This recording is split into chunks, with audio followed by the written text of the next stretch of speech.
Uh, Ladies and gentlemen, I am so excited to be here, and thanks to the organizer for inviting me here.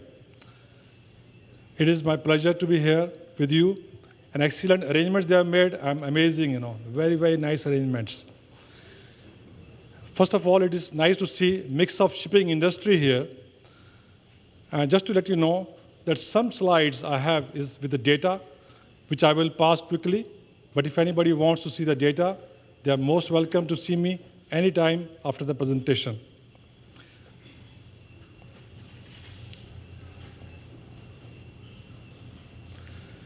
The main issues for shipping industry we have crew shore leave.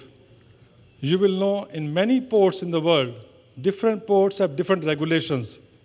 Some ports don't even allow the crew to go ashore in the name of security. Varying port and terminals regulations differ worldwide. Some ports don't allow even spares, stores to come on board. They have restrictions going on board. They don't allow surveyors, inspectors, owners, even crew to go ashore. Then there is a theft at the anchorage and in port. And of course, piracy. We can't forget this one. So piracy is the biggest issue we have at this moment in the shipping industry, what everybody is facing. Like yesterday, somebody told and advised you, one ship got hijacked yesterday morning in Somalia with 22 crew members on board. It's an Italian flagship, chemical tanker. This is, the whole world is doing a strategic alliance to fight this piracy, but so far, not much luck. According to the Donna Hopkins, it would be more difficult to eradicate Somali piracy than to bring peace to Afghanistan. Piracy was no longer an amateur operation, but rather a seriously networked international enterprise. Recent study shows that piracy will cost the world economy between 7 to 10 billion per year. And trauma to seafarers and their families. This is, you just can't imagine. Just imagine somebody from your families, pirates people have taken them ashore and put them in a remote place, and you have no idea where they are, no communication, no food given to them. So the family also goes through a big trauma. Now look at this. Are they pirates? Somebody will say, no, they are fishermen. But you'll be surprised that they are actually pirates as of today.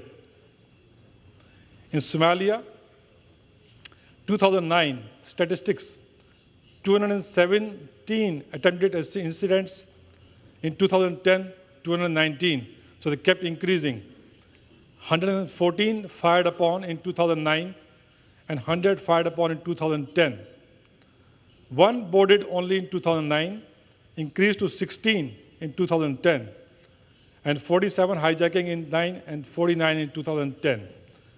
2011, 194 incidents till the last month, 24 hijackings till the last month, 400 seafarers taken hostages till the last month, 15 killed.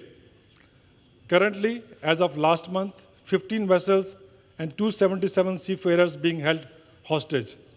This is, with all the world trying to fight the piracy, still this is a situation. Actually, one of our ship also is still for last 12 months with pirates in Somalia, with 27 crew members on board, including Italians, Indians, and Filipinos, but no sight of relief. The current scenario, what we are dealing with here is a business model that is so good that for a matter of tens of thousands of dollars, you can put together a pirate action group, you can send it to sea, and you are lucky and hit the jackpot, you can come back with a vessel, maybe a chemical tanker or a passenger ship, that within 6 months will give you a return of up to $9.5 million. So what more do you want? Simple strategy they have. This is one of the ships which was fired by Somalian pirates last year. You can imagine the number of bullets they fired. They have RPG guns, they have all the latest equipment you can think of. This is one of our ships. They fired bullets right on the bridge. It was lucky the captain never got killed. He was almost going to be killed. Now, geographically, they have spread their operation right till the Indian coast, right down to Madagascar. You just can't imagine they are going 300 miles and above, far from their area of living, Somalia, you know.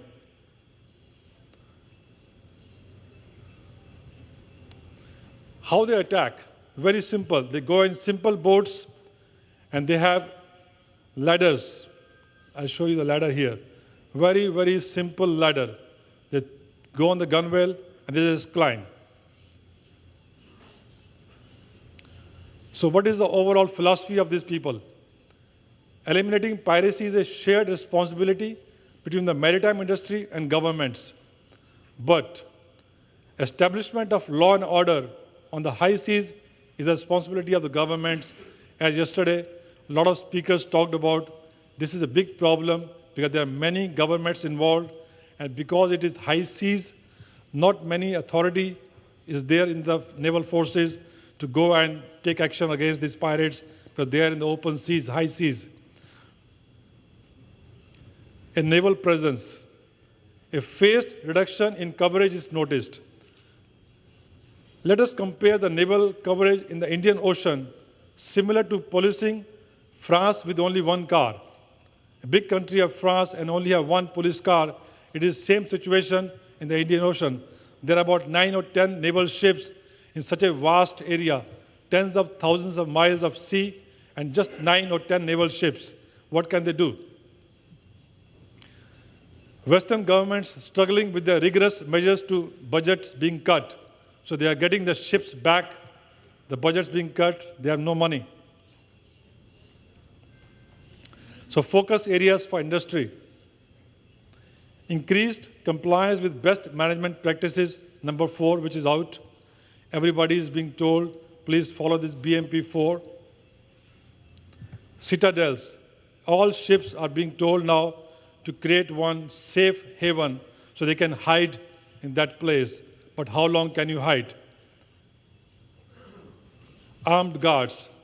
Now, many ship owners are spending their money to get the armed guards on board to save their crew. Now, compliance with BMP4 is overwhelming majority of ships hijacked did not register with MSC or report to UK MTO. Many ships, even now, don't register with this UK company, which is monitoring all the ships going in the area. So they end up in the problems. Compliance with BMP4 significantly reduces chances of being hijacked because they are being monitored and they are also being told to report their positions every 6 hours. So somebody is at least monitoring them if they are in the right path or not. Intertanko strongly recommends compliance with BMP4, in particular registering, reporting, and operating within the IRTC zone in Gulf of Aden. Now we have key questions. Armed guards, pros and cons. People ask, armed guards on board, will they save my ship? Will they save my crew? Well, the question is yes and no. So far, there is only one ship this month which was being hijacked with armed guards on board, when they have armed guards on board. Because these people are experts, they have guns, they see the boat coming, they start shooting.